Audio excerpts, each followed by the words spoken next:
Hi, I'm Tony Williams. This is Brooklyn Savvy.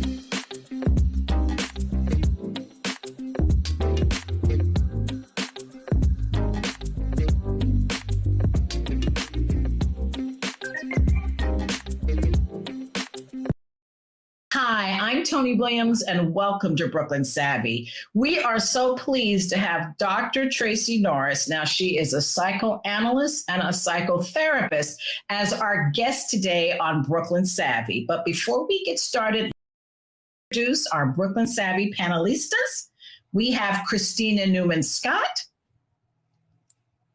Phyllis Throne, and Lisa Bing. Thank you, ladies, for joining. Thank you so much, Lisa, for joining. See, the reason that I invited you on to Brooklyn Savvy, I feel that you're just consummate when it comes to these issues around race relations and the whole thing. And what I wanted to talk about, though, is how do Black people have the kind of perspective that can make them successful and empowered and motivated and engaged through life when we're dealing with this framework of racism? Well, that's a question, and it is a question that guides my work. I believe one of the main things that each of us can do as individuals is to learn about how our minds work and learn about how our minds work within the context of a system that is run by racism, white supremacy. So how do we do that? The phrase I coined, psychological autonomy, because that's how I work, I think is the goal of therapy. What is psychological autonomy? That is mental and emotional freedom. So how is that achieved? So in my work, I work with people, and I really like to work with all kinds of people, but certainly our people, understand how their minds were developed, how their minds work. And this is the crux of therapy. However, in addition to understanding how the mind was developed and work and beliefs that come from our early experiences, we must not leave out the social context in which a person lives. So for Black people, yes, you can go to a therapist and you can learn about, of your early childhood relationships, how you interacted with your parents, the experiences that happened to you. But what was missing, I found, and what got me into this work was that the cultural framework was lacking to understand the racism, white supremacy on your development, on how your parents treated you, on how you were treated in the school, on how you're treated when you go into a place of business to make a purchase. These kinds of early experiences that are undoubtedly traumatic and long-lasting, you can't negate or avoid that part when you're going into therapy. And this is important for this kind of work because I found that there are not a lot of Black practitioners in our field, yet there are many Black people who need this service.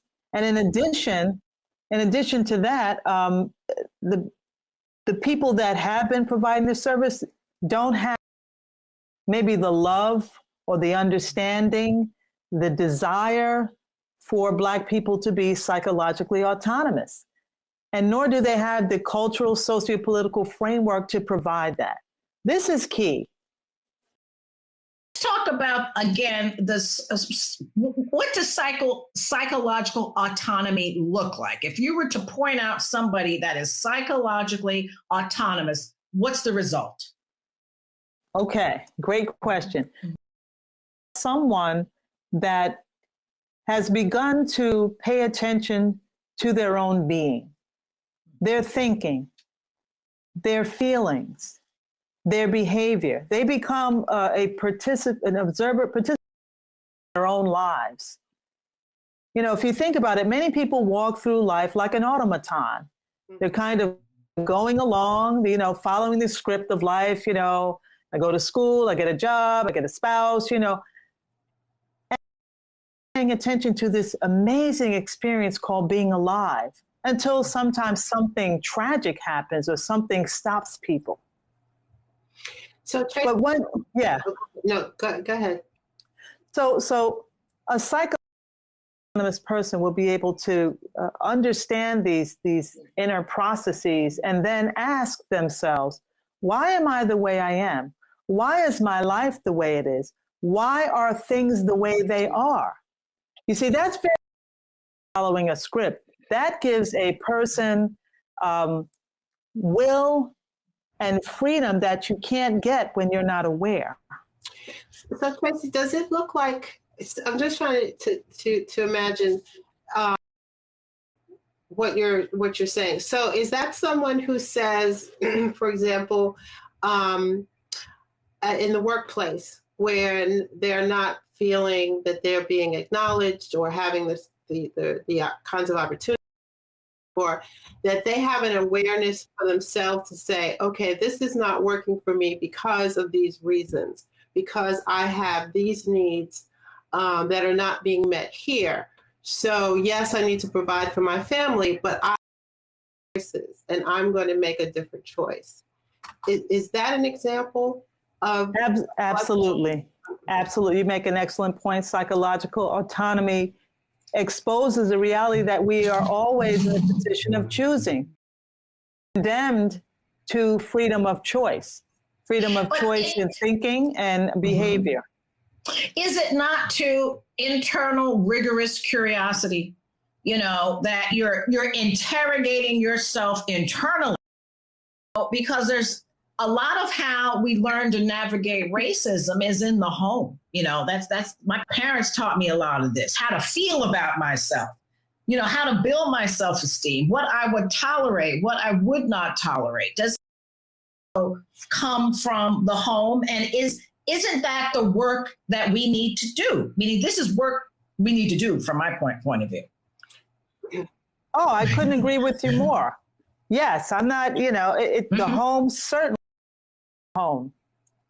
But for those of us, that are adults who are struggling in life, or even young people who have challenges in life that want to work with someone outside of the home, yes, you practitioners who are well-versed in psychological autonomy to help them navigate. For example, you grew up in the home, and yes, I grew up in a home where my parents made it very clear to me what I had to deal with in terms of managing the system of racism, white supremacy. However, there are, interpersonal challenges and my relationships with my family of origin that have to do with my personal sense of being. So, and they can me being able to move freely in life. So I can go to someone who understands, who can help me understand myself and could help me deal with any interpersonal relationship issues.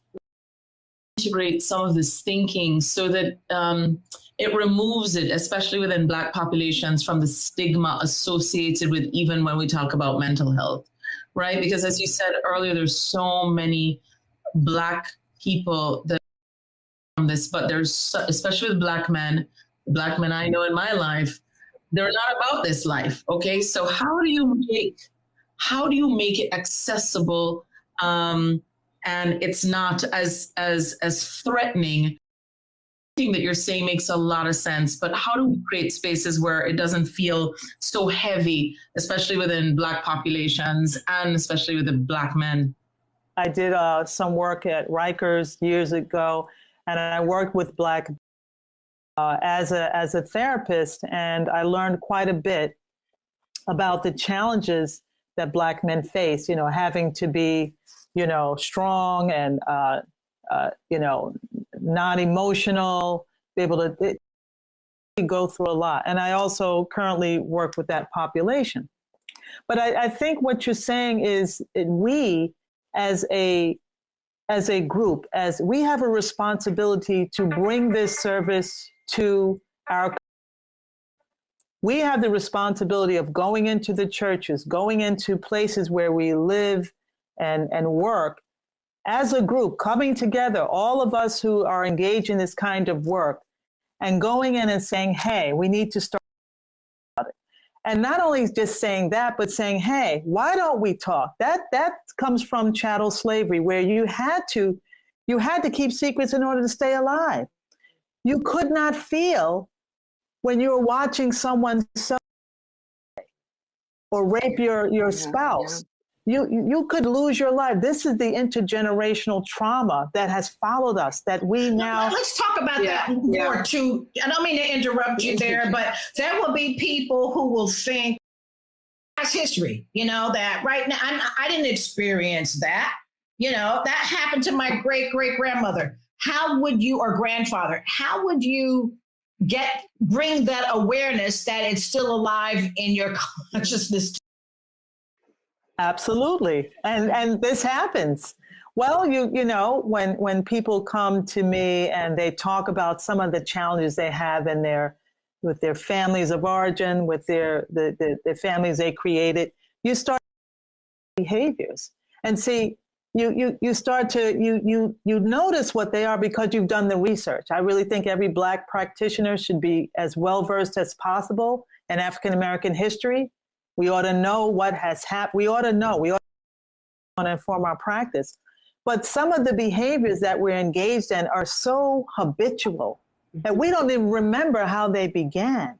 I'm sorry to interrupt you, but can you give some examples of these behaviors that you're referencing?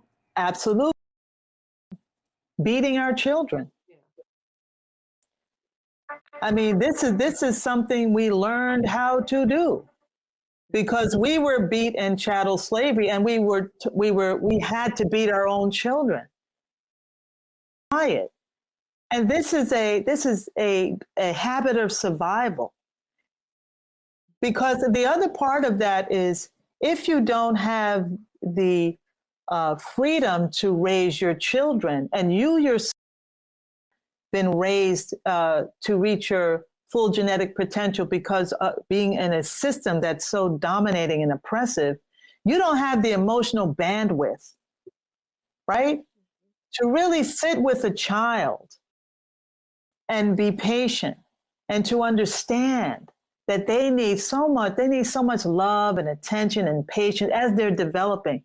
If you think about what chattel slavery and the subsequent iterations of done, all the different names for the same thing that happened today, we'd understand that. Look at the relationship.